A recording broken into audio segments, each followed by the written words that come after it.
Actually आता 2026 सुरू झालेलं आहे आणि त्यानिमित्ताने मी गंगारी देवी मंदिरामध्ये आलेली आहे ठाण्यात.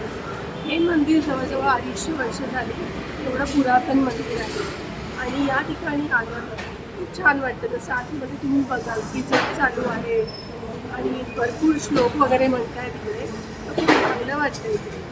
जसं 2026 वर्ष चालू झालं आहे, आपण म्हणतो ना 26 म्हणजे न्यू इयर स्टार्ट झाला आहे. न्यू इयर चालू व्हायच्या आधी जसं आपल्या आयुष्यामध्ये काय काय गोष्टी झाल्या किंवा आपल्याला काही गोष्टी सॉर्ट करायच्या त्या आपण सगळ्या करून घ्यायला पाहिजे. जसं मी माझ्या आयुष्यामध्ये जे जे प्रॉब्लेम्स होते त्याच्यावर सोल्युशन शोधले, जे जे मला गोष्टी डिलीट मारायच्या होत्या त्या डिलीट मारल्या, ज्या नवीन मला गोष्टी स्वीकारायच्या त्याच्यासाठी काही तयारी करायची ते मी चालू केलं. तर असं यावर्षी मी म्हणजे नवीन वर्षाच्या आधीच या सगळ्या गोष्टी सॉर्ट केल्या आणि त्यामुळे काय झालं, माझं नवीन वर्ष माझ्यासाठी पूर्ण क्लॅरिटीने उभं आहे. म्हणजे मला काय करायचं आहे, काय नाही करायचं आहे आणि माझ्या दृष्टीने कोणत्या कोणत्या गोष्टी इम्पॉर्टंट आहेत ते मी सगळं क्लिअर करून घेतलं आहे. तसंच आपण म्हणतो की देवीनी भरपूर रूपं घेतली आणि ती रूपं कशासाठी घेतली तर प्रत्येक कोणत्या राक्षसाचा संहार करण्यासाठी घेतले. आणि राक्षसासमोर म्हणजे काय, आपल्या आयुष्यामध्ये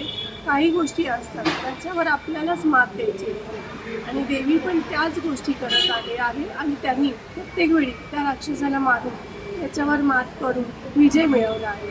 तसंच आपल्याला पण ज्या पण आपल्या आयुष्यामध्ये निगेटिव्हिटी असेल किंवा त्रास असेल किंवा दुःख असेल त्या सगळ्यांवर आपल्याला मात करून आपल्याला त्याच्यावर आपलं सुख आणि चांगलं आयुष्य आपल्याला उभं करायचं आणि ते आपल्यालाच करावं लागेल.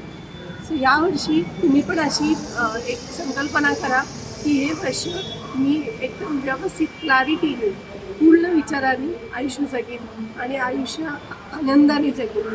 कारण शेवटी आपल्याला आनंदच इम्पॉर्टंट आहे. कशामध्ये पण असू दे, आपल्याला आनंद मिळाला तर आपण सुखी राहू शकतो.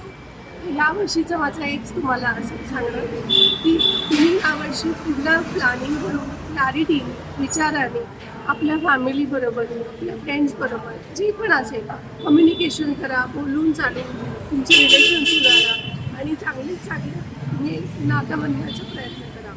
हेच मला सांगायचं आहे आणि मी देवीच्यांनी प्रार्थना करते की सगळ्यांना हे आयुष्य भरभराटीचं, सुखाचं, आनंदाचं आणि आरोग्याचं, चांगल्या आरोग्याचं जावं. Bye bye.